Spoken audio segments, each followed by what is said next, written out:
Hi everyone, welcome back. In this class, we are going to see in detail about jobs and what are the important things we need to know about attributes used in the YAML files in the jobs and how cron jobs are different from jobs, etc. So I divided this video into 4 different sections. So if you take in the first section, I'm explaining one of the application of jobs. So let's get started. So in our first section, I'm telling you why do we use jobs. So let's take an example of you're migrating some data from one environment to another. What happens is from this environment, if you want to migrate to this, can you do this using PVC? No, right? Because it is just to point to some storage area. So PVC doesn't work. Second thing, can you do it using any deployment? Because you can use it, you can do it from using a deployment. You can create one container and make a particular some code. You can write it inside the shell to perform some action to copy it. But what is the problem with the container? Problem with the deployment is it runs forever. So even though the data I have already migrated to environment 2, it tries to remigrate it, and it might lead to some error, right? So then it is a problem for us. We can't use a deployment. In such conditions, there comes the concept of jobs, which runs to perform certain particular actions, and this waits for a exit code 0 from the containers. Let's say the migration is completed, the container will return some exit code 0, like okay, this action is completed, Mr. Job. So then Mr. Job will know, okay, my job is completed. Then it will terminate the pods. That is how it works. So here I have explained using the architecture. This is the sample architecture. Okay, so here if you see, there is a source PVC and backup PVC, and there is a job which does the concept like we need to migrate the data from a source PVC to the target PVC, and we can copy this using some containers, commands, shell commands. We can do this just like we do in the deployments. But after completing this, what happens is it returns some exit code to the job, and the job knows like it is completed, and then it frees the resources. Okay, now the resources will be cleaned up, and therefore you can also save the resources after certain actions are completed. That is the use of the job. And here I have used a sample YAML file. You will see in the next question we will try to solve the same kind of for the solution. Okay, this is our solution for next question actually. So this is basically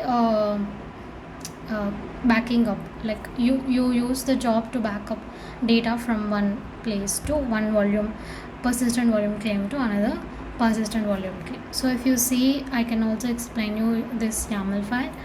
So there is some persistent volume claim, and this is also there. This is the source and this is the destination, and this is one PVC volume claim, and this is second one, and we try to copy the source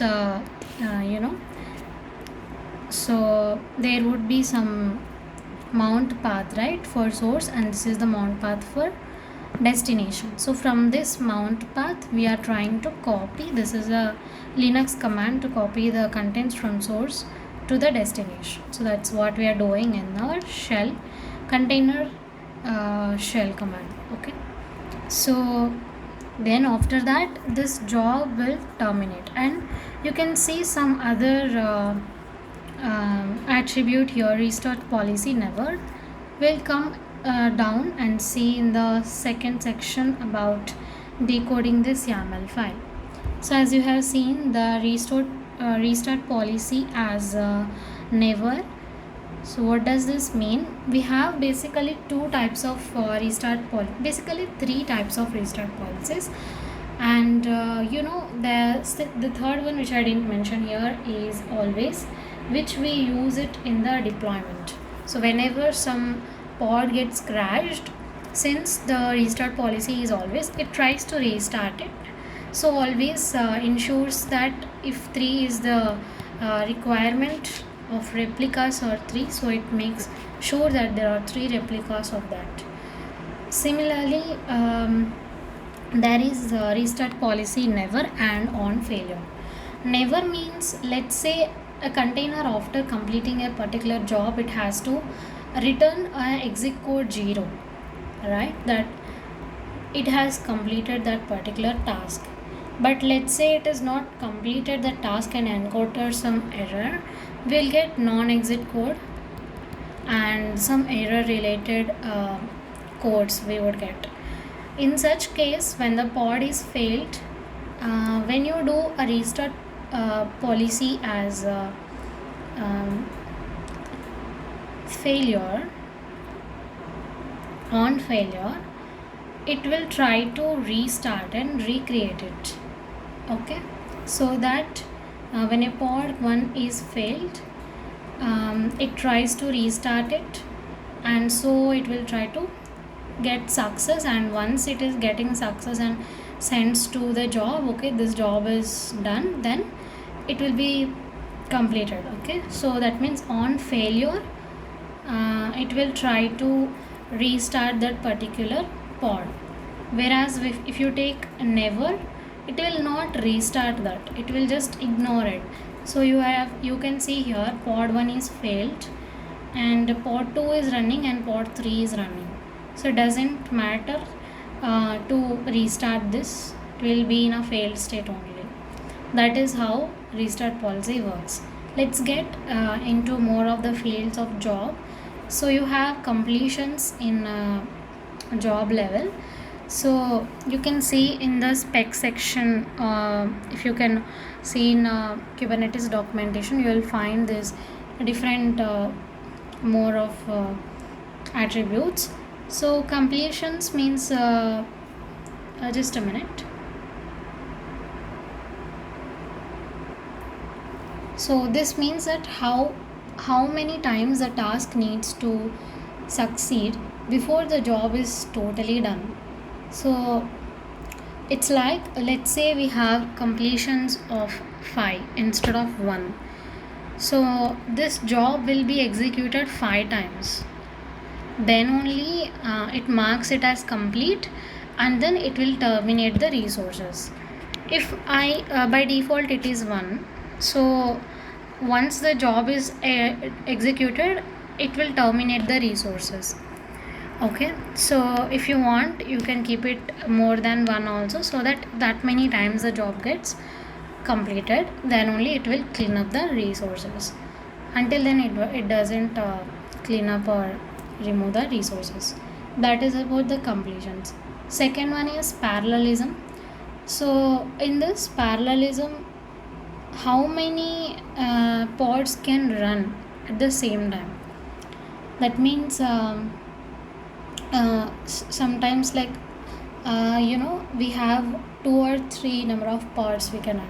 Let's say this completions is 5 or 6, right?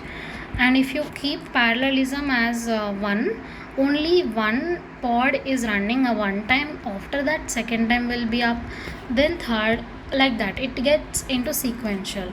Whereas if it is like more than 1, let's say it is 2, then what happens, since we have to execute like 5 different completions, and parallelism you can do as 2, what happens is so pod 1 and pod 2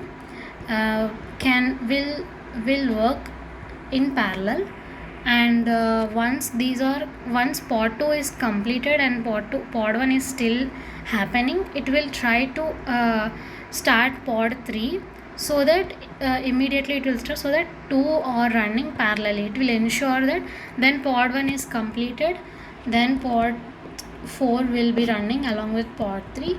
So like that, it ensures that two are definitely running in parallel. That is about parallelism. Now if you see in this backoff limit, this is your safety net. Like if something is broken in your script, okay, it will not try forever. You have seen that restart policy on failure, right? In such case, backoff limit helps, because on failure it will try to restart. But what if there is some issue that we need to first fix it, and then we have to restart it? But the job is already running, so it will try to restart it continuously. It gets stuck, right? So this backoff limit is like you will keep a certain count. So maximum it does this many times it will try, and after that it will try to return, like it will return that some issue has occurred or something like that. It will stop retrying. Okay, so that's about backoff limit, and default value of this is 6. Now there is active deadline seconds. So this is about a strict timeout. Like your script, for example, it hangs for longer than the time you have specified. Okay, so then Kubernetes will kill it. Now let's say your script is not going forward and no error is also returned, but it is just hanging off. Then it will try to kill it after certain deadline seconds has exceeded. Okay, that is about active deadline seconds. And then we have TTL seconds after finished. It's like it will delete the job and its pods and set the seconds after completion. So whatever the seconds you have put here in this TTL seconds after finished, that many seconds after completion of the job, it will retain the resources. Let's say so these are default values or not. So let's say it is like 120 seconds. Your job is completed. After that, immediately, instead of removing resources, it will wait for 120 seconds, and then it will try to create the pod. It will try to remove the pods. Okay, so job is completed, and after completion, after that 120 seconds, it will try to remove the pods or remove the resources. So this time which you are keeping is TTL after finished. So it will wait for that much time, and then it will remove the resources. So that's about the different sections in the YAML file. If you see now about cron jobs, it is scheduled jobs. Basically it's like a scheduler of the jobs.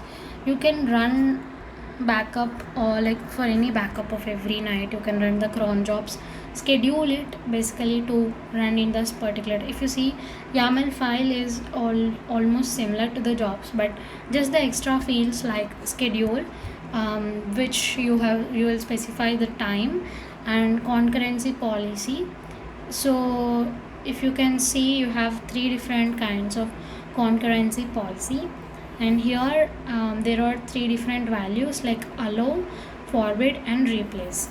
Allow is that you are allowing multiple jobs to run concurrently, and like this job you want to run multiple jobs concurrently.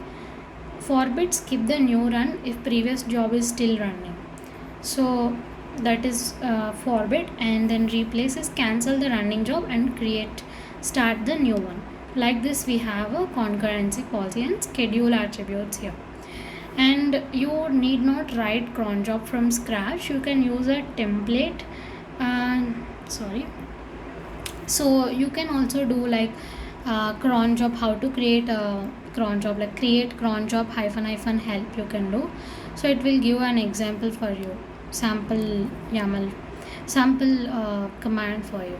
Okay, so that's about the cron jobs. And then we have, if you understand jobs and its attributes, cron jobs is a bit easier. Then you have Then we will see about next section about indexed and non-indexed jobs. Basically this is also part of the jobs only. There will be one attribute in the jobs to make it as indexed or not indexed. So if you see in Kubernetes documentation, you will have certain completion mode attribute, like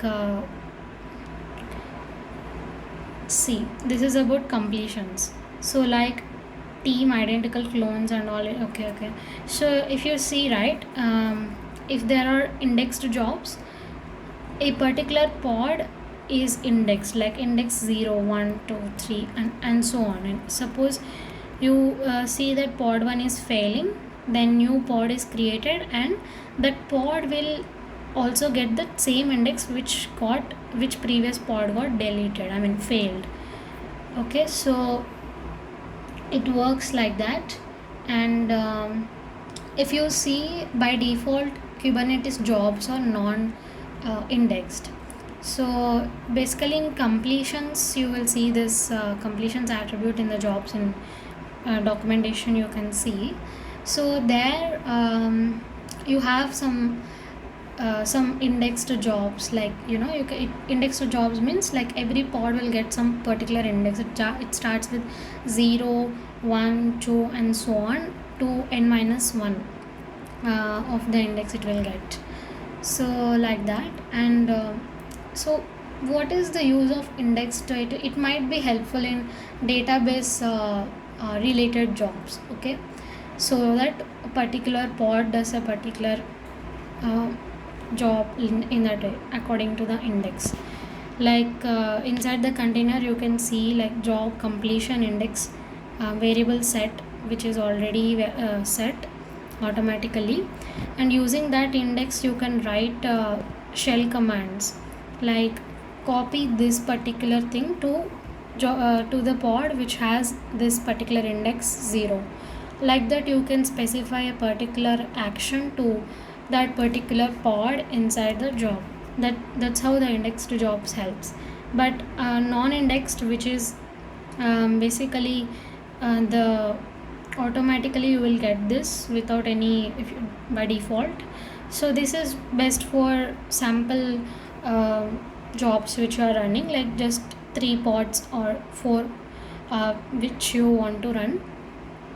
All those things will get same number of same amount of work. So even if one pod is failed or deleted, another pod will be created. There is no indexing here. Okay, so think of this like some hiring team of identical clones like that, and doing the one single work. And you can tell your job like you need some 5 completions, and the clones will spin up. Okay, so that this particular job will be done and a new identical clone will take place. And they don't know who they are, like they are all identical clones that way, and they share the common work between them. That is about the non-indexed jobs. This is mainly for the shared jobs is what I want to explain you. This is like division of the jobs, like each one will do a particular job, like that particular task. Okay, so that's how I have divided the explanation into 4 different sections. I hope this helps for you in solving the further problems on jobs. So thank you so much. Bye bye.